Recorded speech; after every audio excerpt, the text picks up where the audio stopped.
নমস্কাৰ মাননীয় অধ্যক্ষ মহোদয় আৰু মহামান্য সদন পবিত্ৰ সদনৰ মাজমজিয়াত উপস্থিত হৈ জনাব বিচাৰিছো সন্মানীয় বিৰোধী পক্ষৰ পূৰ্বৰ সদস্যগৰাকীৰ জ্ঞাতাৰ্থে এইটো কোনো মহাভাৰতৰ যুগ নহয়, এইটো হৈছে আধুনিক যুগ, বৈজ্ঞানিক মানসিকতাৰে আগবাঢ়ি যোৱাৰ যুগ।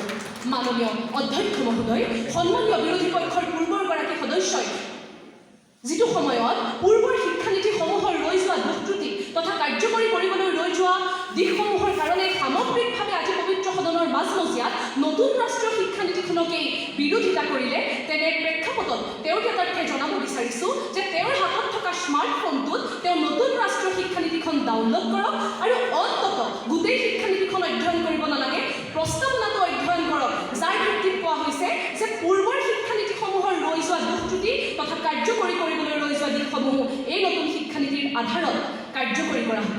মাননীয় অধ্যক্ষ মহোদয়, বিশ্ব অৰ্থনীতিৰ মলয়াজাকত ভাহি অহা সামূহিক উন্নতিৰে সমগ্ৰ বিশ্বই আজি উচ্চতাৰ দিশে ধাৱমান হোৱাৰ সময়ত তৃতীয় বিশ্বৰ উন্নয়নশীল দেশ ভাৰতবৰ্ষত 2000 চনৰ পৰা পৰিৱৰ্তিত ৰূপ লোৱা শিক্ষা ব্যৱস্থাই শুৱনি কৰিলে ক্ৰমশিক্ষিত নিবনুৱাৰ তালিকাখন।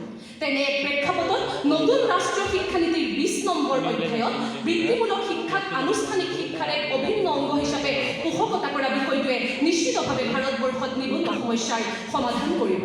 কাৰণ এই নীতিৰ অধীনত প্ৰত্যেকটো পৰ্যায়ৰ বিদ্যালয়, মহাবিদ্যালয়, বিশ্ববিদ্যালয়সমূহত ইয়াৰ নিকটৱৰ্তী ঔদ্যোগিক প্ৰশিক্ষণ প্ৰতিষ্ঠান, পলিটেকনিক, স্থানীয় ব্যৱসায়িক ফাৰ্ম, চিকিৎসালয় আদিৰ সৈতে সংঘবদ্ধ কৰা হ'ব, যাৰ জৰিয়তে ছাত্ৰ ছাত্ৰীসকলে লাভ কৰিব এক কৰ্মমুখী শিক্ষা আৰু এই কৰ্মমুখী শিক্ষাই হ'ব ভাৰতবৰ্ষত নিবনুৱা সমস্যা সমাধানৰ একমাত্ৰ পথ।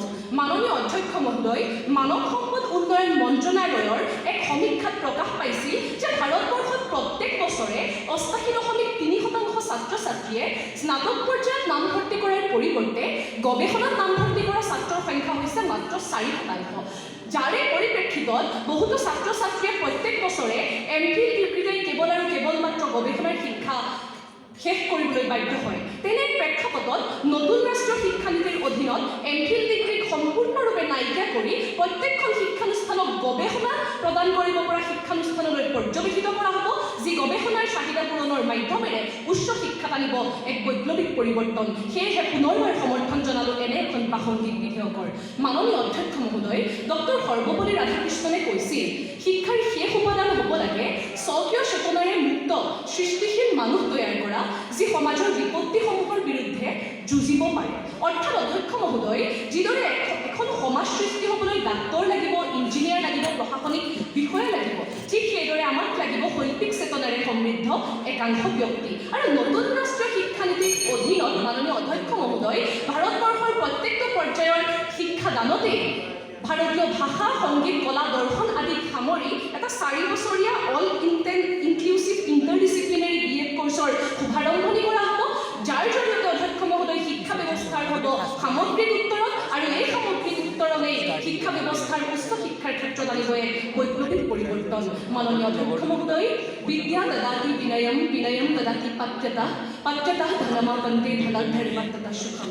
আমি বিচাৰিছোঁ সেই বিদ্যা, যি বিদ্যাই বিনয়ৰ পৰা যোগ্যতাৰ জন্ম দিয়ক আৰু যোগ্যতাই অৰ্থ উপাৰ্জনৰ পথ প্ৰশস্ত কৰক। আৰু এয়া কেৱল আৰু কেৱল মাত্ৰ সম্ভৱ হৈ উঠিব নতুন ৰাষ্ট্ৰীয় শিক্ষানীতিৰ মাধ্যমেৰে। সেয়েহে পুনৰবাৰ আহ্বান জনাইছোঁ প্ৰত্যেকগৰাকী বিৰোধী পক্ষৰ সদস্য, আপোনালোকৰ চিন্তা চেতনাত নস্যাৎ কৰি আমাৰ লগত একমত হওক আৰু আজিৰ পবিত্ৰ সদনৰ মাজমজিয়াত বিধেয়কখন আইনলৈ ৰূপান্তৰিত হোৱাত সহায় কৰক। ধন্যবাদ মাননীয় অধ্যক্ষ মহোদয় আৰু ধন্যবাদ আজিৰ পবিত্ৰ সদন।